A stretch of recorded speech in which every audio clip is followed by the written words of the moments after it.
Shalom, jemaat Tuhan yang terkasih, di dalam nama Tuhan Yesus Kristus. Selamat pagi, saya menyapa dari Pulau Jawa untuk kita semua. Mari kita akan siapkan hati kita, pikiran dan jiwa kita untuk kita memuji, memuliakan nama Tuhan, menikmati kebenaran firman Tuhan, berbakti dan beribadah kepada Tuhan. Sebelum kita memulai ibadah kita, mari kita akan berdoa bersama-sama. Bapa di dalam kerajaan surga, kami mengucap syukur sebab pagi hari ini kami boleh mendapatkan kekuatan kesehatan yang baru daripada Tuhan. Kami siap berbakti, kami siap beribadah Tuhan. Kami dan seisi rumah kami mau beribadah kepada Tuhan. Kiranya Tuhan memberkati, hadir di setiap rumah tangga kami, hadir di setiap hati kami, hadir di setiap pribadi lepas pribadi.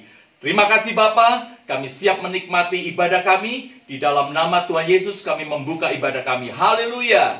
Amin. Selamat beribadah, Tuhan Yesus memberkati. Shalom Bapak Ibu Saudara yang terkasih di dalam Tuhan. Pada pagi hari ini kita ada di tempat ini, kita ada di mana kita berada saat ini. Kita percaya bahwa semua karena campur tangan Tuhan, semua karena anugerah Tuhan. Maka mari kita memuji Tuhan, kita mengagungkan namanya, meninggikan Dia. Sebab kita tahu bahwa Tuhan adalah Tuhan yang sanggup melakukan segala perkara di dalam kehidupan kita.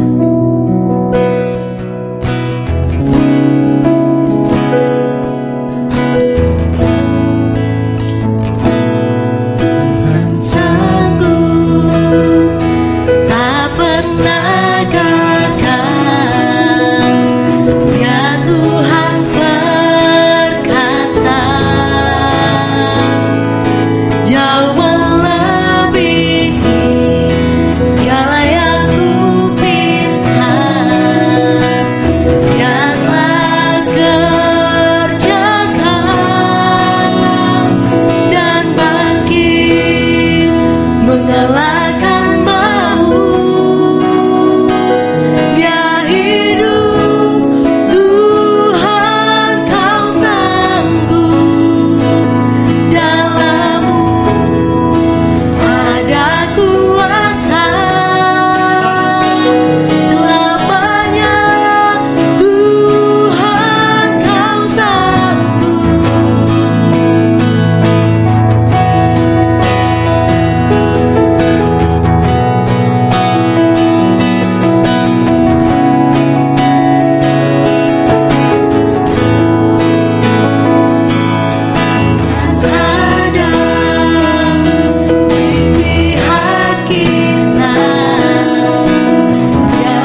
Karena lebih baik 1 hari di pelataran Tuhan daripada 1000 hari di tempat yang lain.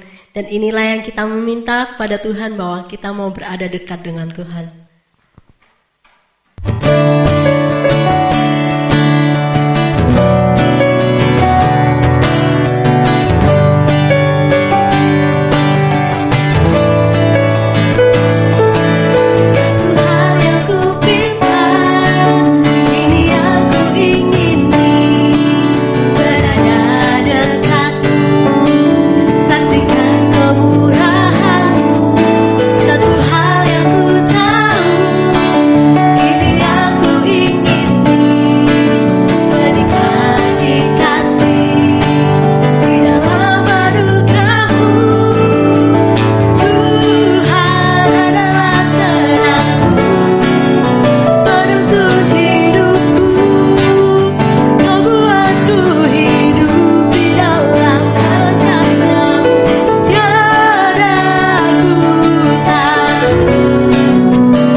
Saya percaya saudara, baik saya ataupun saudara yang berada di rumah, gak ada satu orang pun yang imun terhadap masalah. Gak ada satu orang pun yang terhindar dari masalah, saudara. Tapi yang perlu kita ingat, tetap andalkan Tuhan di dalam segala apa yang terjadi di dalam kehidupan kita. Karena kita tahu, apa saja boleh terjadi, apa saja boleh menimpa di dalam kehidupan kita. Kita gak ngerti, saudara. Tapi satu hal, bahwa Tuhan merencanakan yang terbaik di dalam kehidupan kita. Rencana Tuhan yang terbaik. Dan tetap andalkan Tuhan dalam segala situasi yang saat ini Anda alami.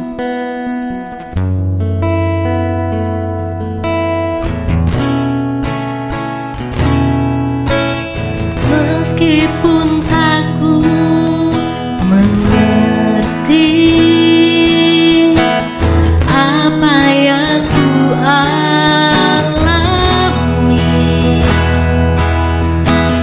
namun ku yakin Tuhan punya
Kita percaya Bapak Ibu Saudara yang dikasihi Tuhan, kita tidak bisa menjauhi kasih Tuhan. Kemanapun kita pergi, kita pasti mencari kasih Tuhan, karena Yesus adalah yang paling indah.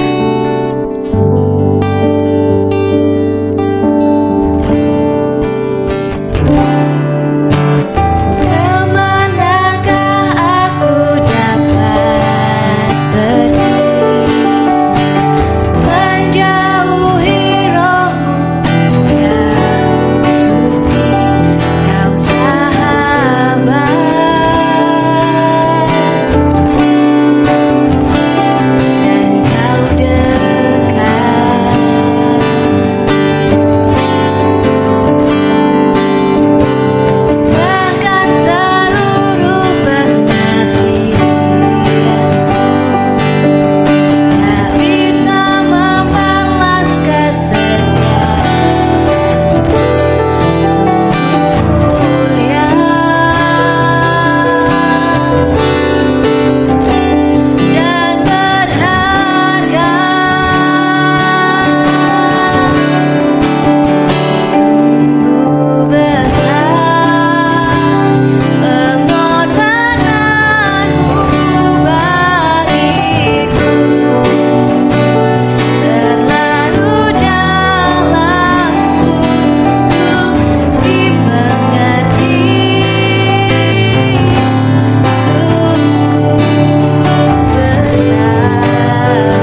Shalom jemaat Tuhan dimanapun Anda menyaksikan siaran ibadah ini.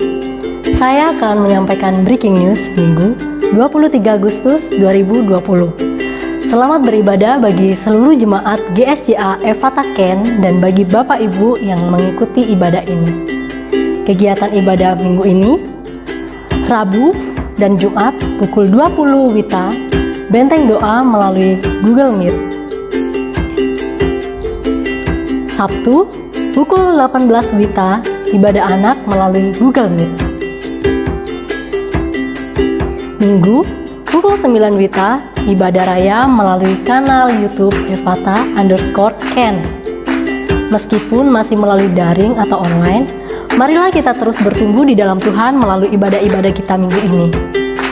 Selama ibadah secara online, persembahan dan persepuluhan dapat ditransfer ke rekening gereja berikut ini. Demikian breaking news minggu ini. Tuhan Yesus memberkati kita semua. Shalom Bapak Ibu Jemaat yang dikasihi oleh Tuhan. Pada pagi hari ini kita sudah menikmati pujian dan penyembahan kita kepada Tuhan. Dan sekarang kita akan mendengarkan sedikit bagian dari renungan firman Tuhan. Dan pada pagi hari ini saya akan membawakan renungan firman Tuhan mengenai iman yang benar. Mengenai iman yang benar, ya.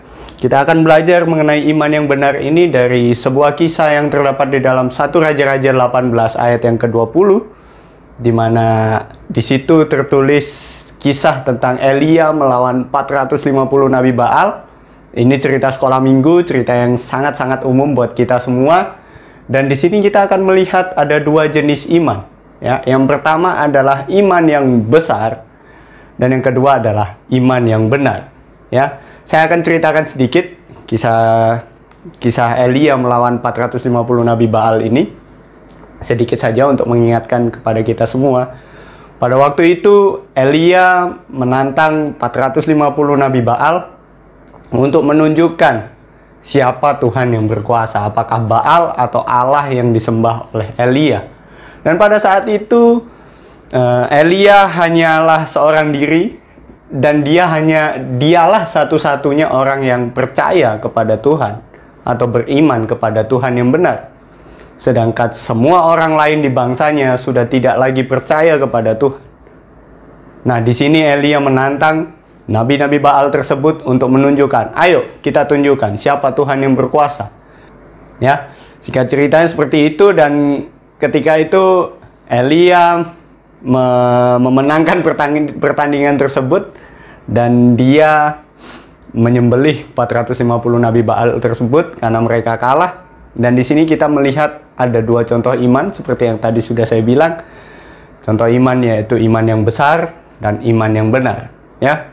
Mari kita belajar iman yang besar terlebih dahulu. Iman yang besar ini ditunjukkan oleh nabi Baal. Ya, 450 nabi Baal tersebut menunjukkan sebuah iman yang besar.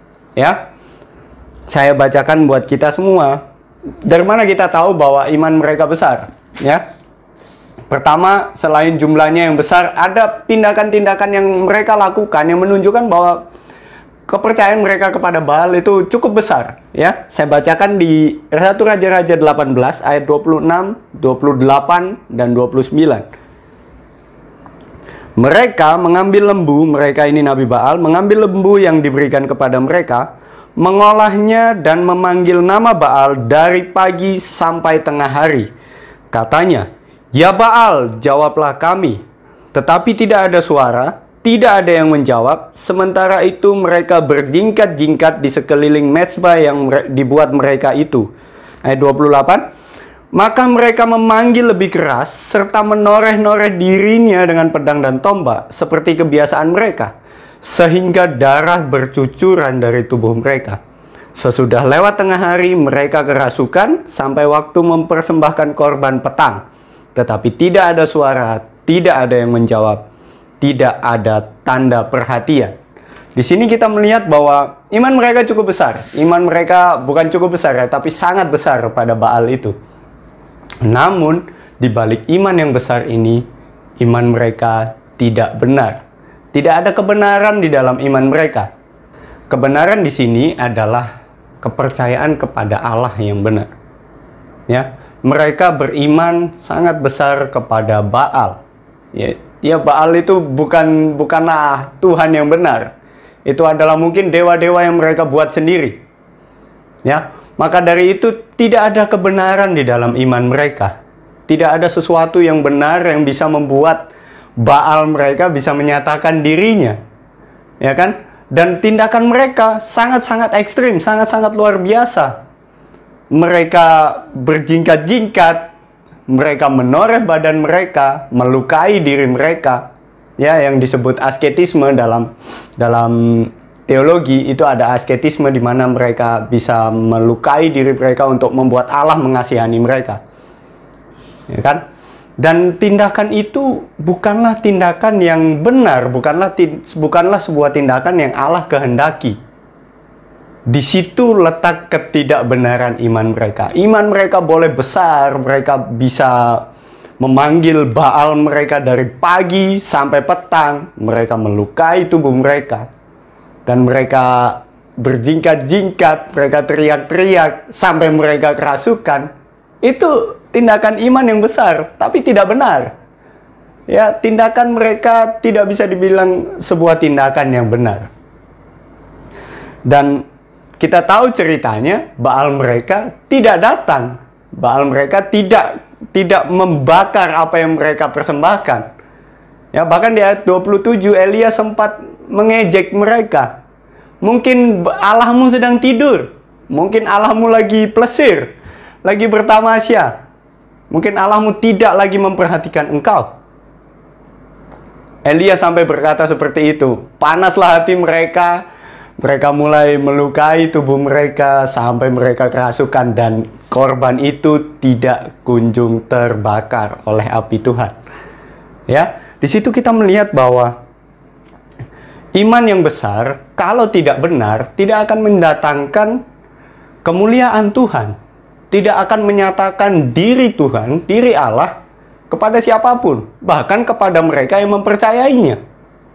Bayangkan 450 orang ditambah seluruh bangsa itu percaya kepada Baal. Kurang besar apa iman mereka? Tapi di situ Baal tidak menyatakan dirinya. Bahkan mungkin Baal itu tidak ada. Hanya buat-buatan mereka. Kita nggak pernah tahu. Tetapi di situ kita bisa melihat bahwa iman besar tanpa kebenaran tidak akan mendatangkan satu apapun. Tidak akan mendatangkan kebaikan, tidak akan menyatakan kemuliaan Tuhan. Ya.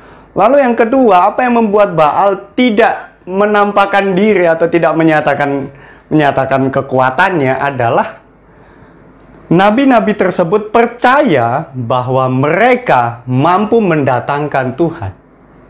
Mereka percaya bahwa apa yang mereka lakukan, apa yang mereka buat, apa yang mereka pikirkan mampu mendatangkan Tuhan, mampu mendatangkan api Tuhan atau kuasa Tuhan kepada korban bakaran mereka. Di sini bisa kita lihat bahwa itu adalah sebuah hal yang salah. Berbicara soal iman, iman adalah kita percaya kepada Tuhan yang mampu melakukan sesuatu, bukan kita percaya bahwa diri kita mampu membuat Tuhan tergerak hatinya untuk melakukan sesuatu. Konsep iman yang benar tidak seperti yang dimiliki oleh Nabi Baal. Ya, mereka percaya bahwa mereka mampu mendatangkan Allah. Mereka percaya bahwa apa yang mereka lakukan mampu mengoyakkan hati Allah. Ternyata tidak seperti itu. Dan kita tahu, sekali lagi kita tahu akhir cerita ini, bahwa akhirnya mereka mati sia-sia, mati konyol, dipenggal oleh satu orang, yaitu Elia. Mereka kalah melawan Elia istilahnya. Kalau di pertandingan mereka kalah lawan satu orang. 1 berbanding 450 dan 450-nya kalah. Cuma Elia yang menang. Ya kan? Jadi di sini kita belajar Bapak Ibu Saudara bahwa iman kita memang boleh besar, tapi haruslah ada kebenaran di dalam iman tersebut. Haruslah ada kebenaran yang absolut, atau iman itu harus ditujukan kepada sesosok yang benar, sesosok yang pasti mampu melakukan mujizat, mampu mendatangkan kebaikan, bukan kepada sosok yang tidak bisa melakukan apa-apa, atau kepada kebiasaan atau apa yang kita lakukan yang bisa mendatangkan dosa malahan. Ya. tidak bisa menyatakan kemuliaan Allah, kita bisa beriman kepada apapun, ya. Contohnya mereka, Nabi Baal, mereka beriman kepada Baal. Atau mungkin kita beriman kepada, ya, kalau orang yang klenik gitu, suka hal-hal klenik, beriman kepada apa yang dikatakan oleh dukun, ya kan, dan lain-lain sebagainya. Kita bisa beriman kepada apapun, tapi apakah iman kita tujukan kepada sesuatu yang benar, kepada sosok yang benar, yaitu Tuhan Allah kita, ya. Jangan seperti nabi-nabi Baal ini, mereka udah banyak, iman mereka besar, tapi nggak benar, percuma, kosong. Mereka melukai tubuh mereka, melakukan apa yang mereka pikir benar, tetapi tidak membuahkan hasil, tidak menyatakan kemuliaan Allah. Itu adalah iman yang besar, tetapi tidak benar. Dan yang kedua, dalam keimanan kita, bukanlah kita percaya kepada diri kita. Iman itu bukan percaya bahwa kita mampu melakukan sesuatu, bukan. Tetapi iman adalah percaya bahwa Tuhan mampu melakukan sesuatu dalam kehidupan kita. Ya, kita tahu itu adalah iman yang kosong, iman yang tidak memiliki kuasa, ya. Dan kita akan belajar mengenai iman yang benar. Kita akan belajar dari Elia, ya. Elia, seperti yang sudah saya ceritakan tadi dan ada di kisah ini, bahwa dia hanyalah seorang yang percaya kepada Tuhan. Hanya dialah satu-satunya orang yang beriman kepada Tuhan yang benar, pada Tuhan Allah Israel waktu itu, ya. Dia beriman kepada Tuhan dan dia tetap menjaga imannya.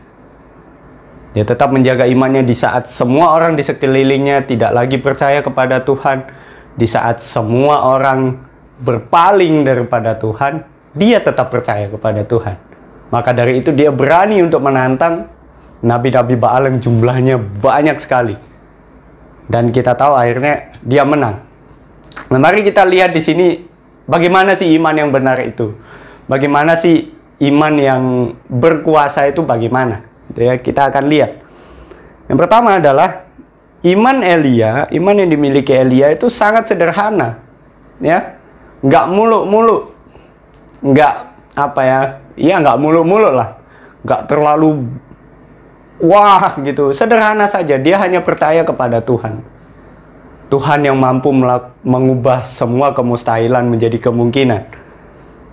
Dan apa yang dilakukan Elia untuk menyatakan imannya adalah apa ya? Adalah tindakan-tindakan yang dikehendaki oleh Allah. Dia menyatakan imannya sesuai dengan kehendak Allah. Kita akan baca di 1 Raja-Raja 18 ayat 30 sampai 35. Saya akan bacakan buat kita semua. 1 Raja-Raja 18 ayat 30 sampai 35. Kata Elia kepada seluruh rakyat itu, "Datanglah dekat kepadaku." Maka mendekatlah seluruh rakyat itu kepadanya, lalu ia memperbaiki mezbah Tuhan yang telah diruntuhkan itu. Kemudian Elia mengambil 12 batu menurut jumlah suku keturunan Yakub. Kepada Yakub ini telah datang firman Tuhan, engkau akan bernama Israel. Ia mendirikan batu-batu itu menjadi mezbah demi nama Tuhan, dan membuat suatu parit sekeliling mezbah itu yang dapat memuat 2 sukat benih. Ia menyusun kayu api, memotong lembu itu, dan menaruh potongan-potongannya di atas kayu api itu. Sesudah itu ia berkata, penuhilah 4 buyung dengan air dan tuangkan ke atas korban bakaran dan ke atas kayu api itu. Kemudian katanya, buatlah begitu untuk kedua kalinya. Dan mereka berbuat begitu untuk kedua kalinya. Kemudian katanya, buatlah begitu untuk ketiga kalinya. Dan mereka berbuat begitu untuk ketiga kalinya. Sehingga air mengalir sekeliling mezbah itu, bahkan parit itu pun penuh dengan air. Nah, di sini kita melihat bahwa ada sesuatu sesuatu yang aneh yang dilakukan Elia. Ya. Dia mau membakar korban, membakar sesuatu, ya, membakar potongan daging, tetapi yang disiram ke atas daging itu bukan bumbu, tetapi air, ya, di mana air itu adalah musuhnya api. Dan dia memerintahkan rakyat yang ada di sekitarnya untuk menyiram mezbah itu dengan air sampai ada paritnya itu penuh. Dan kita tahu kalau satu benda itu basah sekali, maka benda itu sangat sulit untuk terbakar, bahkan tidak bisa terbakar. Ya. Tetapi di sini kita melihat bahwa sesuatu yang kita lihat aneh itu, sesuatu yang kita lihat janggal itu adalah apa yang Tuhan kehendaki untuk Elia lakukan. Sekali lagi, itu adalah yang Tuhan kehendaki untuk Elia lakukan. Saya yakin bahwa Elia tidak sembarangan ketika memerintahkan orang-orang di sekitarnya untuk menyiram mezbah tersebut dengan air. Saya yakin itu adalah apa yang Tuhan taruh di dalam hatinya untuk menyatakan kemuliaan Tuhan kepada seluruh bangsa itu. Kita tahu bahwa Tuhan kita adalah Tuhan yang mampu mengubah segala kemustahilan menjadi sebuah kepastian, sebuah kemungkinan yang menuju kepastian. Semua yang mustahil di mata kita dapat dibuat mungkin oleh Tuhan. Sama seperti hal ini. Mustahil bagi mezbah itu untuk terbakar. Mustahil untuk korban itu habis dilalap api. Tetapi Tuhan mampu melakukannya. Dan ini yang harus kita ingat, harus kita lakukan, bahwa dalam beriman, tindakan-tindakan yang kita lakukan untuk menyatakan iman tersebut haruslah sesuai dengan kehendak Allah. Karena kita percaya kepada Allah, maka apa yang Allah katakan dalam hati kita, apa yang Allah perintahkan untuk kita lakukan, itulah yang harus kita lakukan, dan itu yang benar. Ya. Iman Elia tidak sebesar, mungkin kita lihat tidak sebesar 450 Nabi Baal itu. Kalah jumlah, kalah nekat, kalah semuanya. Tapi di dalam iman yang sederhana itu terdapat satu kebenaran, dan itu mengubah semuanya. Dan kebenaran itu, iman itu, dia nyatakan melalui tindakan yang sesuai, sejalan dan selaras dengan apa yang Tuhan kehendaki, apa yang Allah kehendaki. Dan Allah pasti menyuruh, nanti kalau kamu bertanding, siramlah mezbah itu dengan air. Ya, penuhilah parit itu dengan air. Nanti di situ aku, Allahmu, akan menyatakan kuasaku. Ya, di situ Allah akan menyatakan kuasanya. Dan kita lihat di ayat berikutnya, di akhir cerita ini, bahwa habis semua itu dibakar oleh api Tuhan. Sampai batu-batunya habis dibakar. Ya, kita bisa baca, ceritanya sangat menarik. Sampai batunya habis, airnya hilang, semuanya habis terbakar oleh api Tuhan. Itu kita melihat bahwa ketika kita taat dengan apa yang Tuhan perintahkan, ketika dalam iman kita, dalam percayaan kita kepada Tuhan, kita taat melakukan kehendak Tuhan, semua kemustahilan itu akan mungkin terjadi karena Tuhan yang melakukannya, dan karena kita sudah taat kepada Tuhan. Ya, jadi di dalam keimanan kita, tindakan-tindakan yang kita lakukan untuk menyatakan iman kita haruslah selaras dengan apa yang Tuhan kehendaki. Dan yang kedua, mengapa iman Elia disebut iman yang benar? Karena dia percaya bahwa Tuhan mampu menyatakan dirinya. Kebalikan dari nabi-nabi Baal yang percaya bahwa mereka mampu mendatangkan Tuhan. Di sini saya melihat di dalam cerita ini bahwa Elia berdoa dan dia bilang bahwa hanya Engkaulah yang mampu menobatkan bangsa ini. Ya. Bukan karena aku Elia maka bangsa ini akan bertobat. Tidak. Dia menyerahkan semuanya ke dalam tangan Tuhan karena dia tahu hanya Tuhanlah yang mampu melakukan mujizat, menyatakan kemuliaannya. Dan dia tahu dan dia percaya bahwa Tuhan mampu, bukan Elia mampu, tetapi Tuhan mampu. Ya, kita baca di ayat 36 sampai 39. Masih di kitab dan pasal yang sama, saya bacakan buat kita semua. Kemudian pada waktu mempersembahkan korban petang, tampillah Nabi Elia dan berkata, "Ya Tuhan, Allah Abraham, Ishak dan Israel, pada hari ini biarlah diketahui orang bahwa Engkaulah Allah di tengah-tengah Israel, dan bahwa aku ini hamba-Mu, dan bahwa atas firman-Mu lah aku melakukan segala perkara ini. Jawablah aku ya Tuhan, jawablah aku, supaya bangsa ini mengetahui bahwa Engkaulah Allah, ya Tuhan, dan Engkaulah yang membuat hati mereka tobat kembali.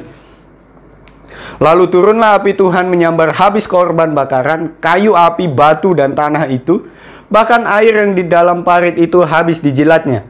Ketika seluruh rakyat melihat kejadian itu, sujudlah mereka serta berkata, Tuhan dialah Allah, Tuhan dialah Allah. Demikian bunyi firman Tuhan. Seperti itu, kita bisa melihat bahwa Elia percaya bahwa Allah mampu menyatakan dirinya. Dan seperti yang saya bilang tadi, apa yang dia lakukan itu sesuai dengan firman yang Tuhan berikan. Kita bisa lihat dalam doanya Elia. Karena firman-Mu lah aku melakukan perkara ini. Karena Tuhanlah dia menyiram korban bakaran itu dengan air. Dia memenuhi parit yang ada di sekitar mezbah itu dengan air. Itu semua adalah firman dari Tuhan. Dan dia percaya bahwa Tuhan mampu melakukan sesuatu. Apapun itu, dia percaya bahwa Tuhan mampu melakukan sesuatu, dan dia percaya bahwa apa yang Tuhan lakukan itu adalah yang terbaik. Iman yang benar percaya bukan kepada diri, tetapi kepada siapa yang kita percayai.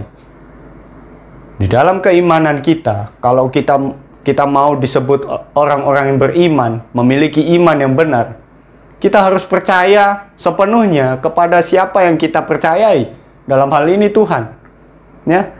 Tidak bisa kita bilang diri kita beriman, kita sebut diri kita orang yang beriman, memiliki iman yang benar, tapi kita tidak sepenuhnya percaya kepada siapa yang kita imani.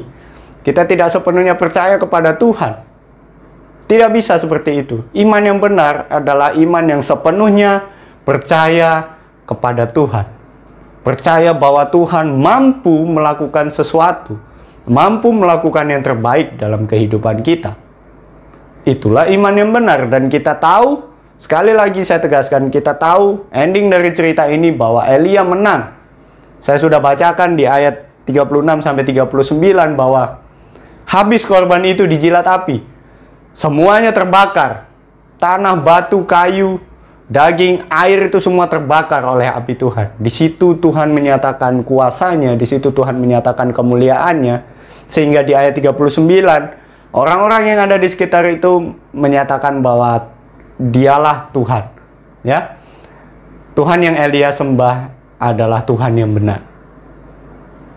Iman yang benar ujungnya adalah kemuliaan Tuhan. Dan di sini Elia menunjukkan itu. Elia berhasil. Ya, melalui Elia Tuhan menyatakan kemuliaannya. Jadi iman yang benar adalah melakukan tindakan sesuai dengan kehendak Allah, dan juga percaya sepenuhnya bahwa Tuhan mampu. Namun pasti akan timbul satu pertanyaan, ya, pertanyaan yang sangat umum sekali, bahwa bagaimana jika apa yang kita harapkan tidak kunjung terjadi? Bagaimana jika saya sudah berdoa kepada Tuhan, berdoa bertahun-tahun, tapi apa yang saya doakan, apa yang saya harapkan tidak terjadi? Nah, di sini saya akan mengingatkan buat kita semua bahwa iman itu berbeda dengan pengharapan. Ya, pengharapan itu adalah sesuatu yang kita inginkan untuk terjadi, tapi iman itu adalah bagaimana kita percaya. Iman itu adalah kepercayaan kita kepada Tuhan. Dan di dalam pengharapan kita yang tidak kunjung dijawab, tidak kunjung terjadi, di situ kita harus tetap beriman, kita tetap percaya kepada Tuhan bahwa Ia akan memberikan semua yang terbaik. Mungkin kita sekarang sedang berharap akan sesuatu. Kita sedang dalam pergumulan, kita sedang sakit, ya. Mungkin kita ingin sembuh dari penyakit kita ingin keluar dari masalah kita. Ya, itu adalah harapan-harapan kita. Tetapi jika harapan kita tidak kunjung terjadi, tidak terkabulkan, kita harus tetap punya iman, percaya kepada Tuhan bahwa Tuhan akan melakukan sesuatu yang jauh lebih baik dari apa yang kita harapkan. Dan melalui apa yang kita alami, Tuhan akan menyatakan kemuliaannya. Kuncinya adalah tetap pegang imanmu. Arahkan imanmu kepada Tuhan yang benar. Maka kemuliaannya akan dinyatakan melalui hidupmu. Mungkin jika engkau sakit, engkau tidak akan sembuh. Tetapi orang akan melihat kesaksian hidupmu bahwa engkau tetap beriman. Engkau tetap teguh dengan imanmu. Walaupun engkau sakit, walaupun doamu dijawab tidak sesuai dengan harapanmu, tetapi ketika imanmu teguh, itu akan menyatakan kemuliaan Tuhan melalui dirimu, melalui kita. Iman yang benar itu adalah tetap percaya pada Tuhan. Dan hidup ini tidak selalu harapan-harapan itu terjadi. Tetapi iman itu yang membuat kita tetap teguh di dalam Tuhan. Dan saya punya sebuah kutipan dari seorang pendeta besar, ya, yang tahun lalu sudah berpulang ke rumah Bapa, almarhum Bigman Sirait. Dia menuliskan seperti ini, dia berkata seperti ini soal iman. Dan ini sangat memberkati saya dan pasti akan memberkati Bapak Ibu semuanya, bahwa iman yang besar mampu memindahkan gunung, tetapi iman yang benar mampu tetap percaya meskipun gunungnya tidak berpindah. Ya, di sini saya bisa menjelaskan secara sederhana, iman yang besar adalah berharap atau percaya bahwa apa yang kita harapkan itu terjadi. Namun iman yang benar adalah tetap percaya meskipun apa yang kita harapkan tidak terjadi. Iman yang benar adalah soal kita percaya, bukan soal harapan kita terkabul. Bukan, tapi soal percaya. Kita belajar dari Elia, di mana kemuliaan Allah dinyatakan melalui dia. Itu karena apa? Karena di saat orang lain tidak percaya lagi kepada Tuhan, di saat orang lain memindahkan imannya, memalingkan imannya dari Tuhan kepada Baal, di situ Elia tetap percaya. Di situ Elia tetap teguh dengan imannya kepada Tuhan yang benar. Dan itu yang harus kita pelajari, itu yang harus kita ingat, itu yang harus kita pegang terus. Bahwa iman yang benar bukan soal semua harapan terjadi, bukan soal semua yang kita doakan itu nyata, tetapi iman yang benar adalah soal bagaimana kita terus percaya, bagaimana kita terus teguh kepada kepercayaan kita pada Tuhan. Itu adalah iman yang benar. Ya. Mungkin kita sedang mengharapkan sesuatu terjadi dalam kehidupan kita. Dan mungkin juga apa yang kita harapkan tidak terjadi. Apa yang kita harapkan tidak terwujud dalam kehidupan kita. Tetapi biarlah iman kita, iman percaya kita kepada Tuhan terus ada. Dan dari iman yang benar tersebut akan menyatakan kemuliaan Allah melalui hidup kita. Tuhan Yesus memberkati kita semua.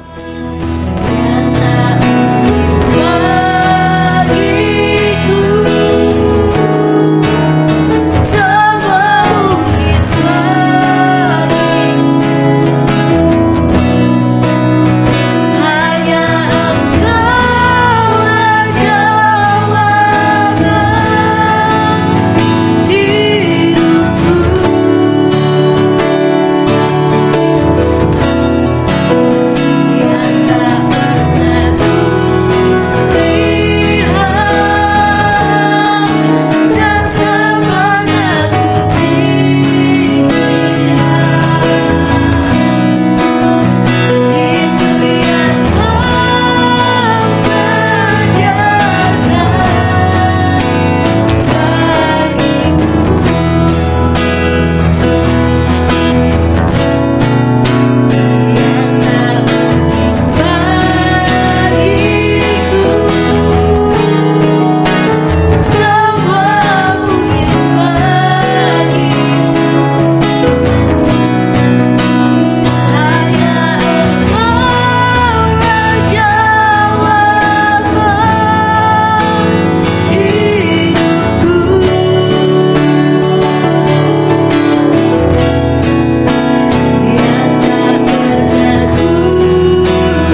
Ibu Saudara yang terkasih, kita sudah menikmati ibadah kita, pujian penyembahan kita sudah kerjakan untuk kemuliaan nama Tuhan, kita sudah menikmati kebenaran firman Tuhan.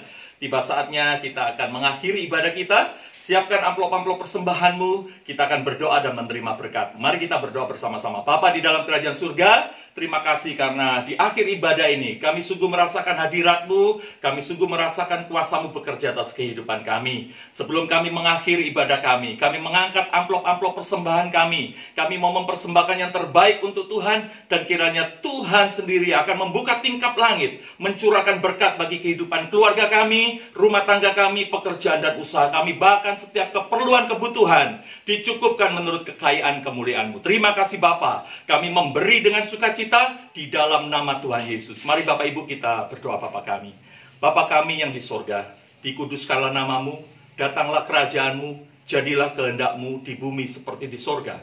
Berikanlah kami pada hari ini makanan kami yang secukupnya, dan ampunilah kami akan kesalahan kami, seperti kami juga mengampuni orang yang bersalah kepada kami. Dan janganlah membawa kami ke dalam pencobaan, tetapi lepaskanlah kami daripada yang jahat. Karena Engkau-lah yang punya kerajaan dan kuasa dan kemuliaan sampai selama-lamanya. Angkat kedua tanganmu, arahkan hati di hadapan Tuhan. Pagi hari ini, terimalah berkat damai sejahtera dari Allah Bapa, cinta kasih dari Tuhan kita Yesus Kristus, serta persekutuan yang indah di dalam Roh Kudus, menyertai engkau sekalian dari saat ini sampai selama-lamanya. Mari kita semua yang percaya bersama-sama katakan, amin. Puji Tuhan, selamat hari Minggu. Tuhan Yesus memberkati. Tuhan adalah terangku, penuntun hidupku. Kamu aku hidup di dalam rencana-Mu. Tiada aku takut, tiada aku gentar. Bersama denganmu aku percaya. Tuhan adalah terangku, penuntun hidupku. Kamu aku hidup di dalam rencana-Mu. Tiada aku takut, tiada aku gentar. Bersama dengan